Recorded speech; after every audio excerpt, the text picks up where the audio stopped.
오늘 우리에게 주시는 하나님의 말씀은 구약성경 신명기 10장 12절부터 22절까지의 말씀입니다. 구약성경 278페이지 부분에 있겠습니다. 신명기 10장 12절부터 22절의 말씀을 저 여러분이 한 절씩 교독으로 봉독하겠습니다. 제가 먼저 봉독합니다.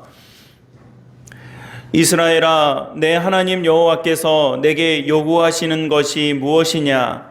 곧 내 하나님 여호와를 경외하여 그의 모든 도를 행하고 그를 사랑하며 마음을 다하고 뜻을 다하여 내 하나님 여호와를 섬기고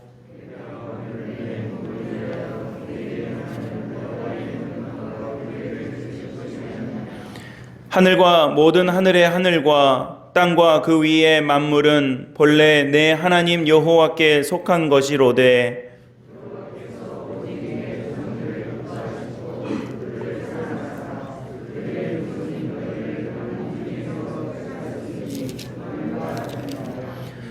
그러므로 너희는 마음에 할례를 행하고 다시는 목을 곧게 하지 말라.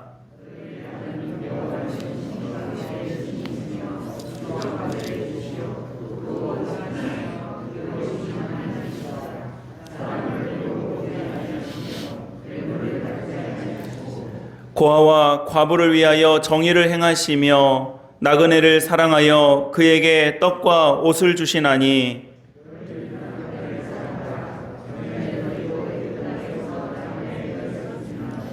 내 하나님 여호와를 경외하여 그를 섬기며 그에게 의지하고 그의 이름으로 맹세하라.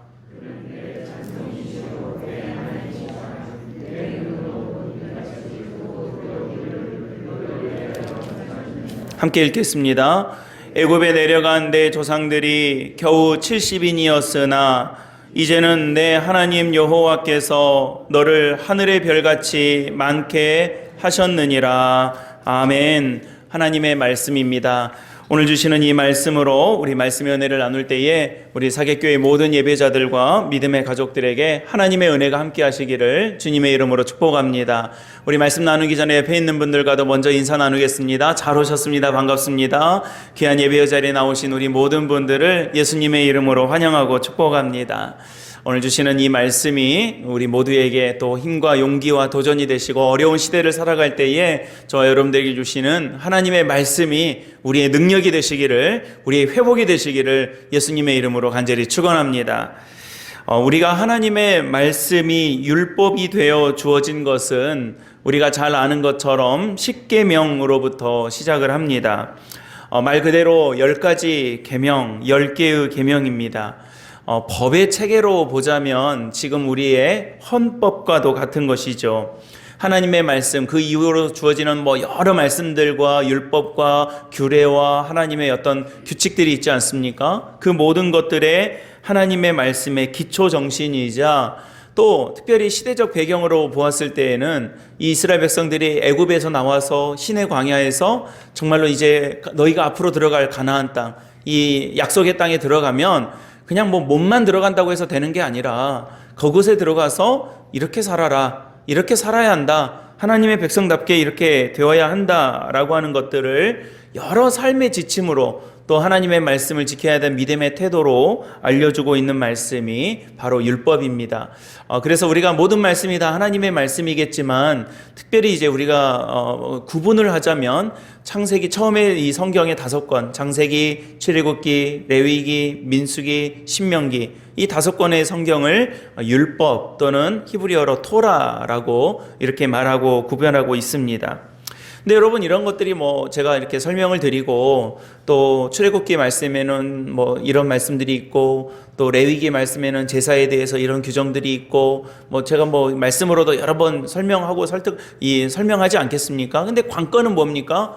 이 많은 말씀들 창세기부터 신명기까지가 토라입니다. 또 하나님 말씀 이런 뜻이 있습니다. 이런 정신이 들어 있습니다. 라고 등등등등 많은 말씀들을 제가 선포하겠지만 관건은 뭐예요, 여러분? 이 많은 말씀들, 많은 율법들의 관건은 무엇입니까? 우리가 이 말씀을 어떻게 지키고 살아갈 것인가? 이 말씀 앞에 우리가 어떻게 이 말씀들을 우리가 행하면서 또 이 말씀을 따라서 살아가게 될 것인가 라고 하는 것이 바로 이 말씀의 관건인 것입니다. 여러분, 말씀이 우리에게 우리 인생의 좋은 가이드라인 아닙니까? 좋은 가이드라인이지만 아무리 좋은 규정과 가이드라인과 안내와 지침이 있다 할지라도 안 따르면 그만인 것이기 때문에 그렇습니다. 신명기의 말씀은 우리가 배경적으로 보자면 이제 이스라엘 민족들이, 이 백성들이 광야 생활을 다 끝나갈 무렵입니다. 40년 동안 광야에서 뱅뱅뱅뱅뱅뱅 돌다가 이제 드디어 가나안 땅에 들어가기를 이제 목전에 두고 있는데, 그 가나안 땅에 들어가기 직전에 하나님의 말씀을 다시 한번 펴서 확인하는, 그래서 우리가 신명기라는 말 뜻 자체가, 신명이라는 말이 하나님의 말씀을 편다. 여러분 말씀 펴세요, 책 펴세요, 하나님 말씀 우리 봅시다 라고 이렇게 하는 것처럼, 제가 오늘 말씀은 신명기 10장 12절부터 22절입니다 하면 여러분들이 다 성경책 펴시잖아요. 그럴 때에 바로 그러한 모습들과 같이 펼 신자 써서 이 신명, 하나님의 말씀을 보다, 이런 뜻을 가지고 있는 것입니다. 모세가 마지막으로 3편의 설교를 통해서 이스라엘 백성들에게 간곡하게, 나는 이제 저 땅에는 못 들어가지만 너희는 저곳에 들어가면 이렇게 하나님을 잘 믿고 하나님 은혜 안에서 살아라 라고 유언으로 남기고 있는 말씀이 또한 이 신명기의 말씀입니다. 여러분, 약속의 땅에 우여곡절 끝에 40년 만에 왔지만 이 몸덩어리가 땅에 들어가는 것이 중요한 게 아니라 그 땅에서 하나님의 백성답게 살아가는 것이 중요하더라는 겁니다. 그래서 신명기의 말씀에는 이제 가나안 땅에 들어가면 어떤 것을 행할 것인지, 어떤 말씀을 들어야 할 것인지, 또 어떤 것들을 자녀들에게 가르쳐야 될 것인지, 또 어떤 말씀들을 기억하고 기록에 남겨야 될 것인지 등등에 대한 하나님의 말씀을 아주 자세하게 설명하고 말씀하고 있는 내용이 이 신명기의 말씀인 것입니다. 여러분, 우리도 마찬가지 아니겠습니까? 오늘 예배 자리에 나오셨지만 우리가 대면이고 비대면이고가 중요한 게 아닙니다. 물론 우리가 이 예배의 자리에 나와서 예배의 자리를 지키고 우리의 주일을 성수하고 하는 것이 우리에게 너무너무 소중하고 귀한 일이겠지만, 우리의 몸이 여기 있는 것이 정작 중요한 것은 아니더라는 것입니다. 내가 몸이 여기 있다 할지라도 내 마음이 세상에 가 있다면 아무 의미가 없는 것이겠지요. 여러분, 우리가 세상을 살면서 살아있느냐 죽었느냐가 중요한 것이 중요하죠. 그러나 그게 다가 아니라, 그게 중요한 것이 아니라 우리가 하나님의 백성으로 부름받아서 어떻게 살았느냐, 어떻게 사는 것처럼 살고 있느냐, 무엇보다도 부름받은 하나님의 백성으로 백성답게 살아가고 있는가라고 하는 것이 핵심이더라는 것입니다. 여러분, 우리가 믿음으로 살고 또 주님의 부름받은 사람들이겠지만 사람의 인생으로 삶으로서는 이 사람이 겪는 희노애락은 다 별반 다를 게 없기 때문에 그렇습니다. 아무튼 오늘 하나님께서는 이 하나님의 율법, 하나님의 말씀을 통해서 당신의 백성들이 복받기를 원하셨습니다. 여러분, 우리가 이것을 잘 알고 신앙생활을 했으면 합니다. 신명기 5장 29절, 오늘 본문 말씀 앞으로 좀 넘어가면 29절에 이런 말씀이 있습니다. 하나님께서 십계명을 주시면서 이렇게 말씀하시는 거예요. 그들이 항상 이같이 마음을 품어 나를 경외하며 내 모든 명령을 지켜서 그와 그 자손들이 영원히 복받기를 원하노라, 이렇게 말씀하시는 거예요. 그러니까 여러분, 십계명을 주시면서 너희들 이거 안 지키면 죽을 줄 알아, 너희들 이거 안 지키면 그냥 나랑 끝장이야, 이렇게 하신 것이 아니라, 내가 이 말씀과 이 계명을 너희에게 준다, 너희가 이 말씀을 잘 지켜서 너와 내 자손이 영원히 복받기를 내가 바라고 있다, 이 하나님의 마음을 이 십계명을 통해서 백성들에게 주고 계시더라는 겁니다. 바로 앞에 신명기 9장 5절 말씀에도 마찬가지로 이렇게 말씀하십니다. 여호와께서 이같이 하심은 내 조상 아브라함과 이삭과 야곱에게 하신 맹세, 약속을 이루려고 하심이라, 그러시는 거예요. 그러니까 여러분, 하나님께서 아브라함과 약속하셨어요. 내가 너를 큰 민족이 이루게 하겠다, 내가 너와 내 자손들에게 내 복을 주겠다라고 약속하셨잖아요. 그 약속, 아브라함 죽었으니까 끝 한 게 아니라 지금 이 여호수아를 비롯해서 가나안 땅에 들어가야 될 백성들에게 네 조상 아브라함과 이삭과 야곱과 요셉과 그들과 약속했던 내 약속이 있다. 내 약속이 있어서 그 약속을 이루려고 내가 이 말씀을 주고 너희 약속을 너희로 하여금 지키게 하는 것이다 라고 하는 것을 말씀해 주고 있더라는 것입니다.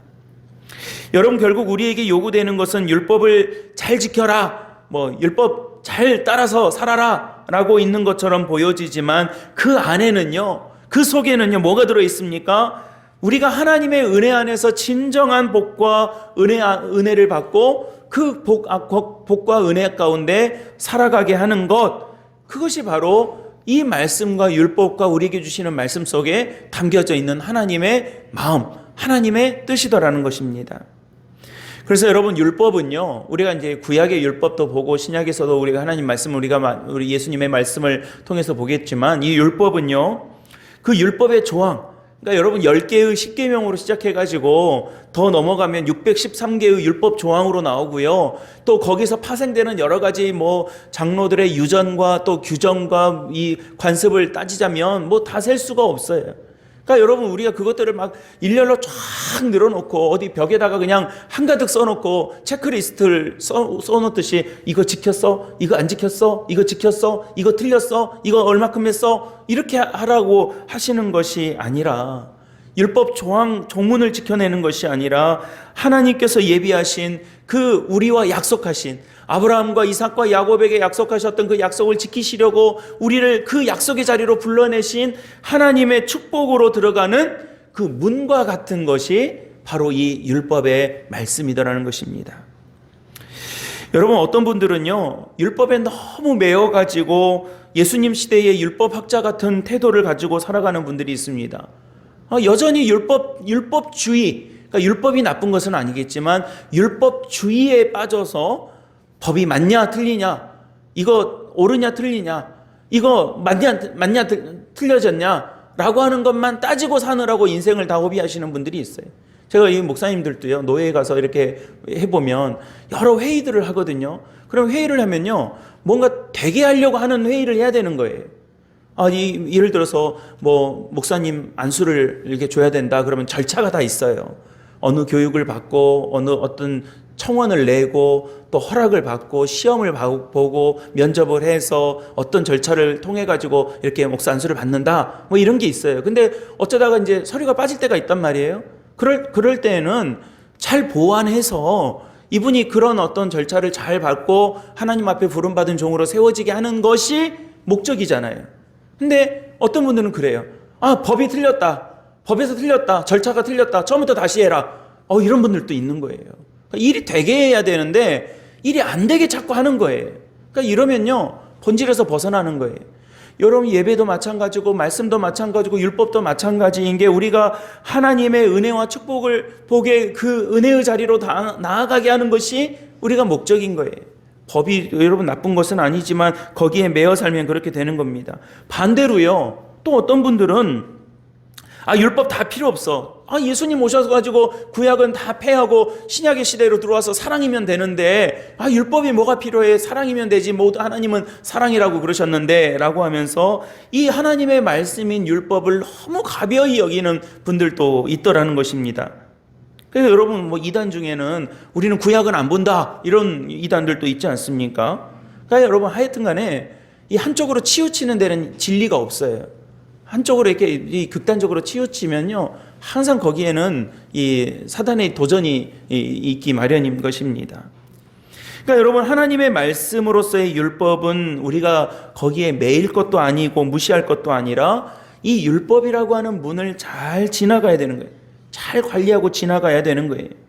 여러분, 마태복음 5장 17절 말씀에 보면 예수님께서도 뭐라고 말씀하시냐면, 예수님도 율법을 폐하러 온 줄 알지 말라, 율법을 완전하게 하려고, 완성하려고 내가 왔다라고 말씀하신 거예요. 여러분, 하나님이 이 율법 또는 율법에 대한 요구로서 우리를 꼼짝달싹 못하게 만드시려고 하는 것이 아니라, 이 율법을 통해서 저와 여러분들이 어떻게 해요? 더 온전하고 완전한 하나님의 백성이 되게 하시려는 것이라는 겁니다. 그래서 여러분, 우리는요, 하나님의 말씀에 늘 가까이 있어야 합니다. 하나님의 말씀이 나를 붙들 수 있도록, 나를 붙잡을 수 있도록 늘 하나님 곁에 있어야 합니다. 여러분, 우리가 문을 잘 생각해 보세요. 우리가 본당으로 들어오려고 저 문을 지나오셨지만, 여러분, 저 문 붙잡고 있는 것도 있어서도 안 되겠지만, 여러분, 저 문 아니면 여기로 못 들어오는 거예요. 창문으로 넘어올 수는 없잖아요. 저 문을 통과해서 와야 되는 거예요. 저 문 붙잡고 저 문만 잡고 있어서도 안 되겠지만, 저 문을 통해야 들어오는 거예요. 그래서 여러분, 하나님의 말씀은 우리로 하여금 생명의 문이 되는 것이죠. 그래서 예수님께서 뭐라고 말씀하십니까? 나는 생명의 길이다, 생명의 문이다 라고 말씀하신 거예요. 여러분, 저는 오늘 여러 말씀들 나누지만 예수 그리스도, 또 하나님의 말씀의 율법의 말씀들, 또 우리에게 주시는 이 말씀의 은혜를 통해서 생명의 자리로 나아가는 우리 사랑하는 사객교회 모든 성도들이 다 되시기를 예수님의 이름으로 간절히 축복합니다. 다 중요한 것들이에요. 하나도 중요하지 않은 것들 없지만 정말 마지막 중요한 것은 무엇입니까? 저와 여러분들이 구원받고 예수님 그리스도를 통해서, 십자가의 은혜를 통해서 생명을 얻는 거예요. 이 땅에서 그냥 조금 더 잘 살다가 끝나는 것이 아니라 영원한 생명, 저와 여러분들에게 약속하신 참 생명과 참 진리의 가운데 부름받아 나아가는 그런 귀한 주의 백성들이 다 되시기를 예수님의 이름으로 간절히 축원합니다. 그래서 여러분, 오늘 말씀은요, 오늘 같이 읽으셨지만 이 12절 말씀 시작하면서 뭘 우리에게 질문으로 던지고 계십니까? 내 하나님 여호와께서 너에게 요구하시는 것이 무엇이냐라고 말씀하시는 거예요. 여러분, 12절 말씀입니다. 이스라엘아, 내 하나님 여호와께서 너에게 요구하는 것이 무엇이냐라고 말씀하고 있습니다. 하나님께서 여러 말씀들을 하셨는데, 이 여러 말씀들, 지금 이 배경은 앞에서 십계명 받았잖아요. 그 십계명, 모세가 막 우상 숭배하고 있는 백성들 보고 화나가지고 내던져버려가지고 깨져버렸잖아요. 그래서 다시 올라가가지고 두 번째 돌판 받아가지고 온 지금 그 상황이에요. 그래서 지금 이 백성들에게 하나님의 말씀이 이렇게 주어졌는데, 하나님 뭐라고 말씀하고 계시냐면, 이러한 말씀들이 있다. 우상 섬기지 마라, 내 부모를 공경하라, 살인하지 말라, 가늠하지 말라, 이웃의 것들을 탐내지 말라 등등등등의 이 계명을 주셨단 말이에요. 근데 지금 뭘 물어보고 계십니까? 이런 계명들을 통해서 너한테 요구하는 것이 뭔지 알겠느냐? 우리 그런 데 있잖아요. 이렇게 다 설명하고 나서 끝에서 내 말이 무슨 말인지 알지? 내가 무슨 뜻으로 하는지 알겠지? 라고 묻는 것과 같은 거예요. 지금 율법들을 막 주어지고 나서 지금 너에게 요구하시는 하나님의 진짜 마음이 뭔지 알겠지? 어떤 것을 말하는지 알겠어? 라고 물어보시는 거예요. 그리고 나서 13절에서 바로 답을 하고 있습니다. 뭐라고 말씀하십니까? 여호와의 명령과 규례를 지키는 것이 아니겠느냐. 앞에 제가 오늘 설교 말씀 시작하면서 제일 먼저 말씀드렸습니다. 관건이 뭐라고요? 이 하나님의 말씀이 주어지고 율법이 주어지고 십계명이 주어지고 여러 말씀들이 이렇게 주어지지만 관건은 뭐예요? 그 말씀을 어떻게 지키고 살 거냐 하는 것이죠. 그러니까 여러분, 오늘 말씀에서도 너에게 요구하는 게 뭔지 알겠지? 하나님의 말씀을 지켜서 사는 거 아니겠느냐, 이렇게 말씀하고 있는 것이죠. 여러 말씀들이 있고 여러 조항들이 있고 설명이 되고 있다지만 결국 그렇다면 어떻게 해야 우리가 이 말씀을 잘 지킬 수 있을까? 여러분, 우리 중에는요, 아마 나 하나님 말씀 안 지키고 하나님 말씀 멀리하고 하나님 이렇게 하라고 하면 저렇게 하고 저렇게 하라면 이렇게 하고 그렇게 사는 것이 내 인생에 더 유익하겠구나 라고 생각하시는 분은 아무도 안 계실 거예요. 우리가 할 수만 있다면 좀 더 말씀에 순종하고 하나님 말씀처럼 살아갈 수 있다면 얼마나 좋겠는가라고 하는 것은 누구나 다 우리가 알고 있는 사실일 것입니다. 여러분, 저가 이렇게 마을에서 가끔 이제 교인 아닌 분들을 만나도요, 제가 이제 목사라고, 저는 이제 늘 누구를 만나면 저 목사입니다 하고 늘 먼저 이야기하거든요. 근데 이제 이렇게 제가 목사입니다 그러면, 아이고 목사님이시냐고 그래요. 그러면서 늘 많은 분들이 뒤따라 하시는 말씀이 뭐냐면, 저도 교회 한번 가야 되는데, 그러셔요. 그러니까 교회 가야 되는 줄 다 알아요. 제가 목사라서 인사치레로 하실 말씀인지 어쩐지는 모르겠지만, 하여튼 볼 때마다 그러시면 한 번쯤 오실 법도 한데, 볼 때마다 그래요. 목사님, 나 교회 한번 가야 되는데, 맨날 그래요. 그러면, 언제라도 오세요. 제가 맨날 그러지만, 말씀은 맨날 그러세요.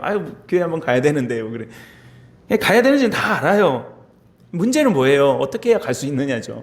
어떻게 우리가 제가 목사가 앞에서 설교로 막 하나님 말씀 이겁니다. 하나님 말씀 저렇게 합니다. 이렇게 말씀 지켜야 됩니다. 저렇게 우리가 살아야 됩니다. 얼마나 많은 말씀들을 여러분들이 들어오셨어요. 몰라요, 여러분? 다 알잖아요. 아유, 목사님 말씀대로 살아가는 거 좋죠. 설교 말씀 들은 대로 내가 이번 한 주 동안 그렇게 살았으면 좋겠죠. 그거 우리가 부인할 사람이 어디 있겠습니까? 문제는 모르는 게 아니라는 거예요. 여러분, 그래서 저는 오늘 본문의 말씀 속에서 여호와의 말씀과 규례, 오늘 말씀에서 말씀하고 있는 그 말씀을 잘 지킬 수 있는, 제가 앞서 설명했던 것처럼 이 율법의 문을 어떻게 하면 순조롭게 잘 통과할 수 있겠는가, 어떻게 해서 이 율법의 문을 잘 지나와서 진짜 하나님의 은혜와 진짜 하나님의 복과 생명에 이르는, 축복에 이를 수 있는 그런 믿음의 자세를 우리가 가질 수 있겠는가라고 하는 것을 두 가지만 확인했으면 좋겠습니다. 첫째는요, 여러분 마음속에 잘 한번 담으셨으면 좋겠어요. 우리가 하나님 앞에서, 또 특별히 하나님의 말씀 앞에서 겸손할 때 하나님의 말씀을 지킬 수가 있는 것입니다. 그러니까 여러분, 우리가 하나님 말씀을 지킨다, 하나님의 말씀을 따라 산다, 하나님의 말씀대로 산다 라고 하는 것은요, 그냥 내가 막 내 의지가 막 생겨가지고 내가 막 악이다 깡이다 그냥 마음을 굳게 먹어가지고 하는 게 아니라요, 내가 하나님의 말씀 앞에 내 마음을 낮추고 내 마음을 겸손하게 할 때 그 말씀을 실천할 수 있게 되더라는 것입니다. 설명이 필요 없는 진리죠, 진리. 여러분, 사람들 사이에서도요, 자세가 높고 잘난 척하면 얻어먹을 떡도 못 얻어먹는 일들이 많이 있습니다. 그렇죠? 내가 하나 주려고 이렇게 마음 먹었다가도 막 잘난 척하면요, 저렇게 잘났는데 하고 다시 넣어버릴 때가 많이 있어요. 사랑은, 고린도전서 13장 말씀에 사랑은 자랑하지 아니하며 라고 합니다. 저는 그런 생각을 해봐요. 왜 사랑인데 사랑하는 거하고 자랑하지 않는 거하고 무슨 상관이 있길래 그렇게 이 말씀을 하셨을까 곰곰이 생각해 볼 때가 많이 있었어요. 여러분, 자랑이 많고 목이 곱고 남을 무시하면요, 받을 복도 다 날아가 버립니다. 이건 그냥 세상 사는 이 진리예요, 진리. 특히 이스라엘 백성들이 하나님의 말씀을 멀리하고 하나님으로부터 멀어져 가지고 그들이 심판을 받을 때가 있었습니다. 그럴 때마다 이 백성들이 어떤 백성이냐라고 하는 것을 이 성경에 묘사하고 하나님께서 말씀하실 때 자주 나오는 표현 중에 하나가 뭐냐면 목이 곧은 백성이다라고 그렇게 말씀하시는 거예요. 목이 곧은 백성. 여러분, 잠언 29장 1절 말씀에 보면 너희가 자주 책망을 받으면서도 목이 곧은 사람은 갑자기 패망을 당하고서도 피하지 못한다 그럽니다. 목이 곧으면 이 심판을 피하지 못한다는 거예요. 출애굽기 33장 3절 말씀에 나는 너희와 함께 올라가지 아니하리니 너희는 목이 곧은 백성인즉 내가 길에서 너희를 진멸할까 두렵기 때문이다라고 하나님 말씀하시는 거예요. 너희들이 목이 곧아가지고 내가 너희들하고 같이 가다가는 내가 너희를 심판할 것 같아, 이런 말씀이에요. 지금 이렇게 말씀하시는 거예요. 그러니까 여러분, 이 백성들, 성경에서 하나님의 백성들이 하나님의 심판을 받을 때에 그 자주 등장하는 표현 중에 하나가 뭐냐면 목이 곧다, 잘난 척한다, 마음이 겸손하지 못하고 낮지 못하고 높아져 있다, 이 말씀을 하고 있는 것이죠. 여러분, 물은요 위에서 아래로 흐릅니다. 위에서 아래로 흘러요. 제가 그 후배 목사님이 그런 말씀을 하시더라고요. 교회 공사를 오랫동안 좀 했는데 물이 어디서 새는지를 이렇게 모르겠다는 거예요. 물이 새는데. 그래서 지하 1층이 그냥 물이 흥건해가지고 막 한동안 고생을 했다는 거예요. 그래서 이제 물이 어디서 새나, 물이 어디서 나오나 했고 한참 찾았는데 나중에는요, 꿈을 꾸는데 재단에서 이렇게 막 어디서 물이 터져가지고, 수도가 터져가지고 물이 막 콸콸콸 넘치는 꿈을 꿀 정도로 그냥 스트레스를 받았다는 거예요. 그래서 야, 그거 굉장히 성경적인데, 이게 꿈에 이렇게 재단에서 물이 넘치면 정말 이 은혜 받는 것으로 우리가 말씀 나누는데 좋은 거다 그랬더니, 목사님 그래가지고 결국 찾았잖아요. 어디 있더냐 그랬더니 저 위쪽에서 어디 한 군데 새고 있는 것이 이렇게 흘러가지고 지하실에 푹 차고 있었다라는 거예요. 그러니까 물은요, 아무리 막아놓고 아무리 가려놓고 해도 위에서 아래로 흘러요. 이건 물만 그런 게 아니라요, 영적으로 보면 하나님의 은혜도 마찬가지입니다. 하나님의 은혜도요, 하나님 말씀의 그 은혜는 하나님으로부터 시작해가지고 낮아진 그 믿음의 자리에 서 있는 우리들에게로 쭉 내려오는 거예요. 하나님의 은혜는 내려오는 거예요. 우리가 막 치고 올라가는 것이 아니라. 하나님께서 우리를 부르시고 내가 그 부르심 앞에 섰을 때에 겸손한 마음으로 하나님 앞에 서면 하나님의 은혜는요, 내가 어디 가서 40일 금식 기도하지 않아도 내가 하나님 앞에 그 믿음의 자세를 잘 지키고 있으면 여러분들에게 하나님의 은혜가 들어가는 거예요. 믿음으로 아멘 하시기 바랍니다. 우리가 마음을 낮추면요, 하나님 은혜가 자꾸 들어와요. 내가 어디 가서 은혜 받아야지 하고 저기 기도원 찾아가고, 내가 어디 가면 은혜 받으려나 하고 저기 찾아다니고, 어디 그냥 뭐 여기로 산으로 들러 여기저기 은혜 받으려고 안 쫓아다녀도요, 내가 십자가 앞에 예배의 자리 앞에 말씀 앞에 겸손하게 마음을 좀 낮추시면 하나님의 은혜가 물이 흘러서 어떻게 해서든 들어가는 것처럼, 지하실로 물이 어떻게 해서든 타고 들어가는 것처럼 여러분 마음을 낮추면요, 하나님께서 우리에게 어떻게 해서든 하나님의 은혜를 나에게 주신다니까요. 내 마음이 높아지면 물이 안 들어와요. 은혜가 안 들어옵니다.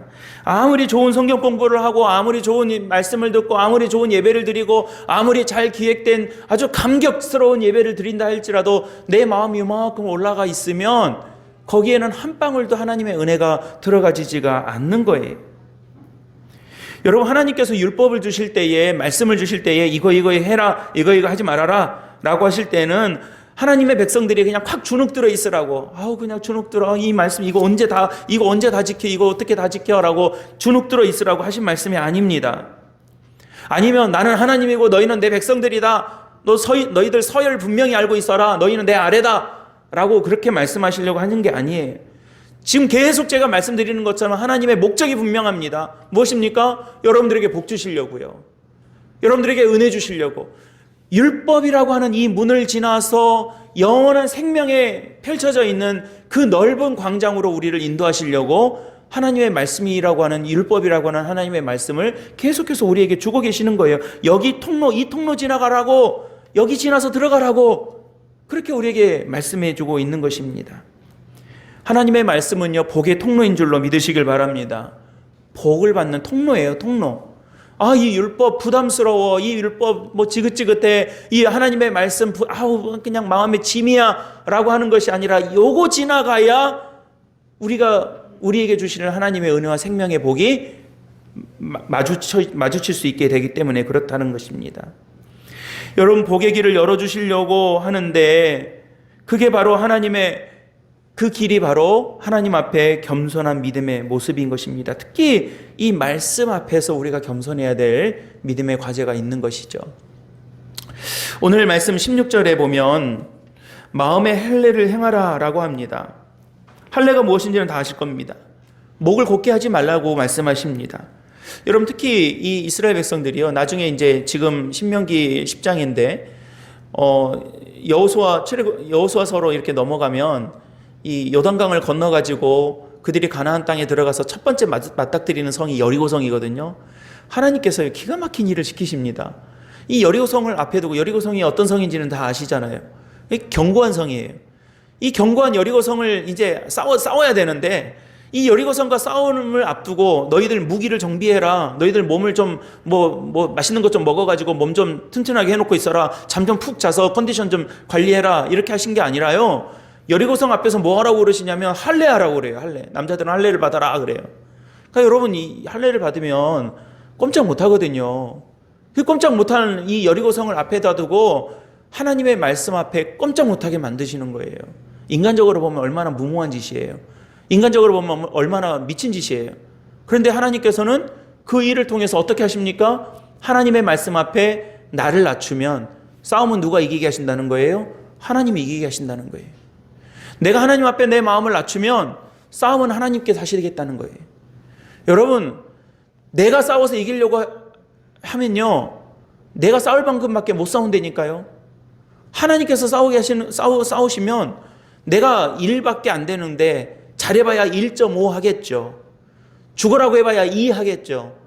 하나님이 100으로 싸우시는데 뭐 하려고 우리가 1로 싸웁니까? 2로 싸웁니까? 그래서 여러분, 하나님께서 그런 영적인 모습들을 우리에게 도전으로 주시는 거예요. 마음의 할례를 행하라, 다시는 목을 곧게 하지 말라 말씀하시면서 여러 율법들을 말씀하세요. 나그네를 사랑해야 한다. 나그네에게 선대해야 된다. 이 법이 중요해요. 그러나 그 이면에는 중요한 정신은 애굽에서 나그네로 살던 너희들의 모습을 기억하면서 그때를 잊지 말고 겸손하게 하나님 앞에서 살아라. 너희가 나그네 됐던 시절을 잊지 말고 그 사실을, 하나님의 은혜를 잊지 말고 겸손하게 기억하면서 살아가는 것, 그것이 핵심인 거예요. 여러분, 사람은요, 세월이 지난다고 겸손해지지 않습니다. 나이가 들었다고 겸손해지지 않습니다. 아니, 오히려 세월이 지나고 나이가 들어가면 자꾸 고집스러워지는 거예요. 저도 보면 이제 우리 친구들이나 제 삶을 들여다보면 점점 고집스러워지는 거예요. 왜냐하면 아는 것도 많아지고 경험도 많아지고 이게 축적되다 보니까 그거 아니야. 이건 내가 해봤는데 내가 이게 맞아. 라고 주장할 때가 많아지더라고요. 그래서 자꾸 돌아보는 거예요. 자꾸 살펴보는 거예요. 그러지 않으려고. 여러분, 원래 우리가 이게 자연스러운 현상입니다. 이게 우리가 원래 가지고 있는 모습이죠. 그래서요, 여러분, 우리는 하나님 말씀 앞에 자주 서야 돼요. 하나님의 말씀의 거울 앞에 우리를 자주 비춰봐야 됩니다. 그 말씀 앞에 자주 서야 우리가 하나님 앞에 겸손하게 설 수 있습니다. 예배를 소홀히 하지 마십시오. 예배를 소홀히 하면 교만해집니다. 여러분, 말씀을 소홀히 하지 마십시오. 말씀을 소홀히 하면 우리의 목이 곧아지는 것은 시간 문제입니다. 그래서 하나님의 말씀을 앞에 자주 나오시고 하나님 앞에 예배의 자리에 우리가 늘 사모하는 마음으로 설 때에 우리를 겸손하게 할 수 있고, 그 겸손한 믿음의 태도로 모습을 통해서 하나님의 은혜가 저와 여러분들에게 풍성하게 부어지신다는 이 믿음의 사실을 늘 마음속에 간직하고 믿음으로 살아가게 되시기를 예수님의 이름으로 간절히 축복합니다. 두 번째로요, 하나님의 능력에 주목할 때에 우리가 하나님의 말씀을 따라 살 수 있습니다. 여러분, 하나님에 대해서 성경은 많은 설명을 합니다. 왜 그렇습니까? 우리가 주목해야 할 하나님의 모습이 담겨져 있기 때문에 그렇습니다. 오늘 말씀을 이렇게, 오늘 본문 쭉 읽으셨는데요, 이 말씀을 쭉 이렇게 우리가 살펴보면 하나님은 크고 두려우시며 능력 있는 하나님이시다라고 말씀하십니다. 17절입니다. 또 17절에 사람을 외모로 보지 아니하시고 뇌물을 받지 않으신다라고 말씀하세요. 18절에 고아와 과부를 위하여 정의를 행하시고 나그네를 사랑하십니다라고 말씀하십니다. 그리고 19절에 우리를 애굽에서 건져주셨던 하나님이시다라고 하는 것을 또 설명하고 있습니다. 여러분, 이런 하나님을 우리에게 말씀해주고 있습니다. 왜요? 그 하나님 보고 살라는 거예요. 하나님의 능력을 보라고, 하나님의 능력에 주목하라고 우리에게 말씀하십니다. 특별히 오늘 본문 말씀 22절을 같이 한번 읽어보셨으면 좋겠는데요. 22절 말씀 다시 한번 봉독하겠습니다. 함께 읽겠습니다. 애굽에 내려간 이제는 내 하나님 여호와께서 너를 하늘의 별같이 많게 하셨느니라. 여러분, 애굽의 요셉을 통해서 이 야곱의 집안 사람들 12 형제들이 애굽으로 이민 갈 때 그 인원수가 70이었습니다. 한 가족이었어요. 한 가족으로 시작된 가족이 하나님의 약속대로, 하나님께서 약속해 주신 대로 70명 한 가족이 들어갔는데, 우여곡절 끝에 다시 나올 때는 한 가족으로 나온 것이 아니라 하나님의 말씀대로 한 민족이 나오고 있는 것입니다. 여러분, 성경 어디를 펴서 봐도 바로 이러한 하나님의 능력을 우리는 볼 수 있습니다. 하나님 말씀 어느 페이지를 펴서 볼지라도, 어느 페이지를 우리가 펼쳐서 보더라도 우리가 그 말씀 속에 담겨져 있는 것은 하나님의 능력이요, 우리를 인도하시는 하나님이 어떤 분이시라는 것을 말씀하고 있습니다. 여러분, 말씀을 들을 때, 또 성경을 묵상할 때요, 항상 여기에 주목하셔야 돼요. 하나님은 어떤 분이신가? 하나님의 어떤 능력이 나와 우리를 인도하고 계신가? 라고 하는 것입니다. 설교를 통해 하나님의 말씀을 들으실 때 여러분, 인간적으로 해석하지 마십시오. 왜 목사가 저런 설교를 하나, 오늘 왜 저 말씀을 하나 하고 인간적으로 바라보면 하나님의 능력에 주목할 수가 없습니다. 아니면 또는 하나님의 말씀을 들으면서 오늘 말씀 참 좋네, 누가 들었으면 좋겠다 라고 남에게 화살을 돌리지 마십시오. 나에게 주시는 하나님의 말씀입니다. 성경 말씀 설교 들으시면서 성경의 어떤 얄팍한 지식이나 쌓자고 우리가 이 말씀을 나누는 것이 아닙니다. 우리가 주목하는 것은 하나입니다. 저와 여러분들을 인도하시는 하나님께서 어떤 능력이요, 어떤 권세로 우리를 인도하시는가입니다. 우리가 그거를 바라보면, 그 능력을 바라보면 그 능력에 하나님께서 하시는 말씀을 따라갈 수 있는 거예요. 내가 생으로 그냥 내 억지로 하나님 말씀 지키려고 하면 제일 먼저 주신 10계명, 10개 계명조차도 우리가 하나님 앞에서 그냥 속절없이 넘어질 수밖에 없는 것입니다. 저는 지난주에 제 개인적 경험이지만 함께 도전이 되어서 우리 성도님들과 나눕니다. 제가 한 20년 만에 반가운 저와 이제 인연이 있는 분을 지난주에 주중에 우연히 좀 이렇게 연락이 되어서 만나게 되었습니다. 제가 전도사 시절에 저희 이제 그 중고등부 제가 맡아서 하고 있을 때 교사를 같이 하고 있었던 그런 분이십니다. 그 당시에 이제 그 대학을 다니고 계셨고 대학원 이제 진학을 하셨는데 이제 그분이 이제 유학을 가면서 저랑 이제 소식이 끊기게 되었어요. 유학을 가면서 소식이 끊겼는데 그러고 나서 이제 20년이 벌써 세월이 이제 지난 거죠. 근데 이제 그 페이스북 때문에 어떻게 이제 연락이 딱 돼가지고 이제 우연히 만나게 이제 좀 연락을 주고 이제 만나게 됐습니다. 출장을 갔다가 거기서 잠깐 1시간 정도 시간이 나서 20년 만에 너무너무 반갑게 이제 만난 거예요. 근데 그분이 이제 20년 지나는 사이에 정말 우리나라의 이제 최고의 대학을 졸업하고 또 거기에서 대학원을 마치고 유학을 가서도 정말 그 이름만 들으면 알만한 그런 명문 대학에서 박사를 공부를 하고 우리나라로 돌아와서는 진짜 우리나라 최고의 회사라고 하는 회사를 다니고 또 이제는 회사를 차려서 한 회사의 대표가 돼가지고 소위 잘 나가는 그런 어떤 그 20년 세월 사이에 그렇게 되셨더라고요.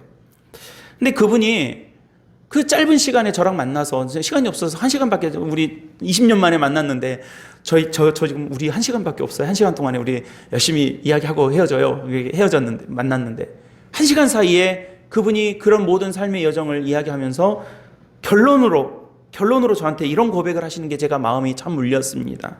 뭐라고 하시냐면 목사님 제가 열심히 살았고 소위 좋은 학교라고 나왔고 좋은 회사도 다니고 지금은 뭐 그래도 회사를 차려서 이렇게 대표가 돼가지고 그냥 먹고 살 만큼 그렇게 살고 있습니다. 그런데 지금에 와서 내가 살아온 모든 삶과 앞으로 살아가야 될 모든 일들, 지금 내 현재의 모든 삶의 자리를 돌아보니 기도 말고는 제가 할 수 있는 게 아무것도 없다는 것을 분명하게 알게 되었습니다. 그렇게 고백하는 거예요.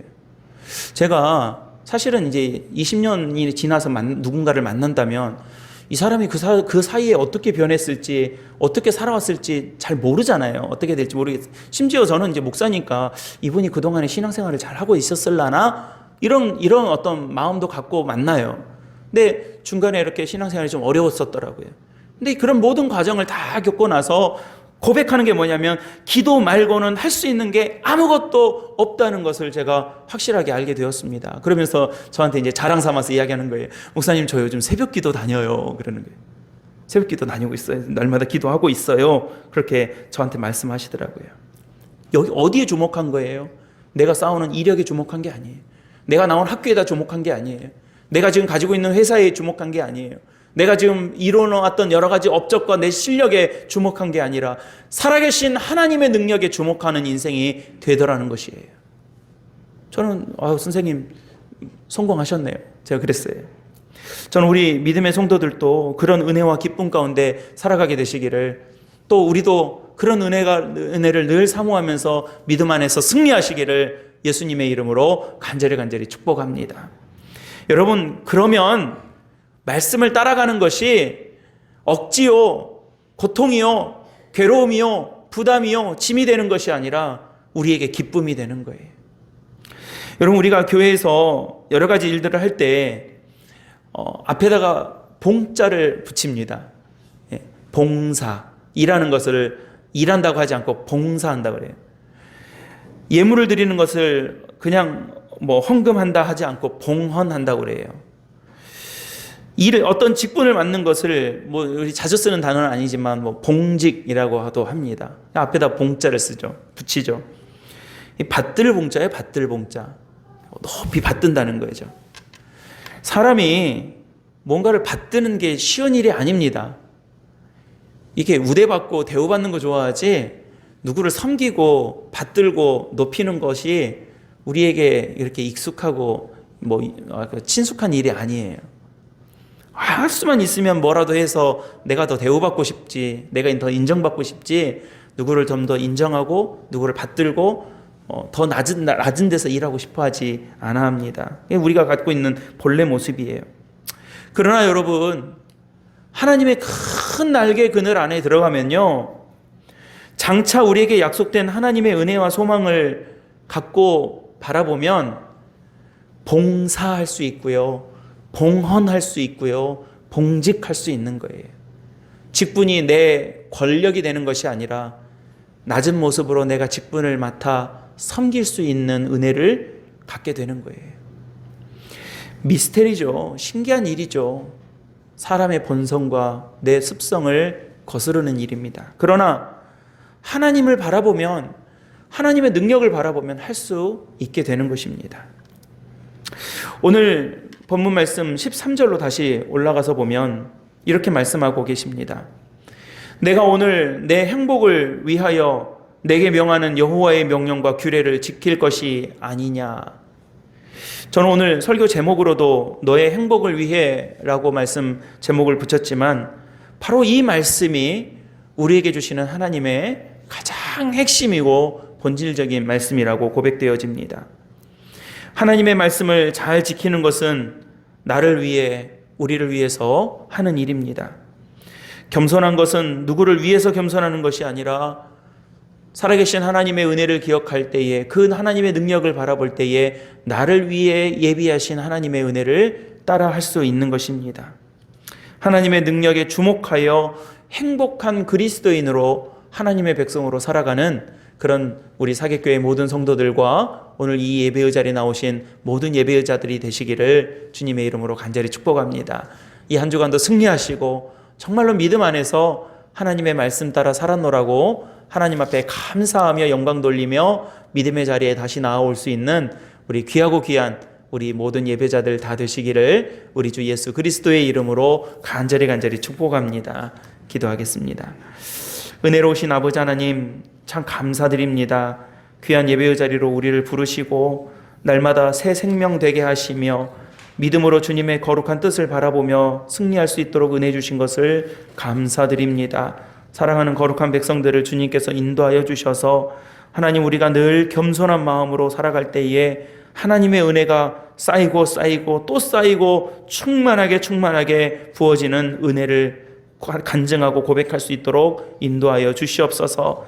주님의 능력에 우리의 시선과 우리의 마음이 머무르게 하시고, 그래서 그 능력 따라 살아가게 하시고 그 능력의 말씀에 순종하며 살아갈 수 있도록 하나님께서 은혜 베풀어 주시옵소서. 그리하여 하나님, 이 어려운 시대 가운데서도 살아계신 하나님의 능력 안에서 하나님 주의 편팔 아래 머무르며 믿음으로 승리하는 우리 모든 예배자들이 되게 하여 주시옵소서. 우리 구주 예수 그리스도의 이름으로 간절히 축복하며 기도드리옵나이다. 아멘.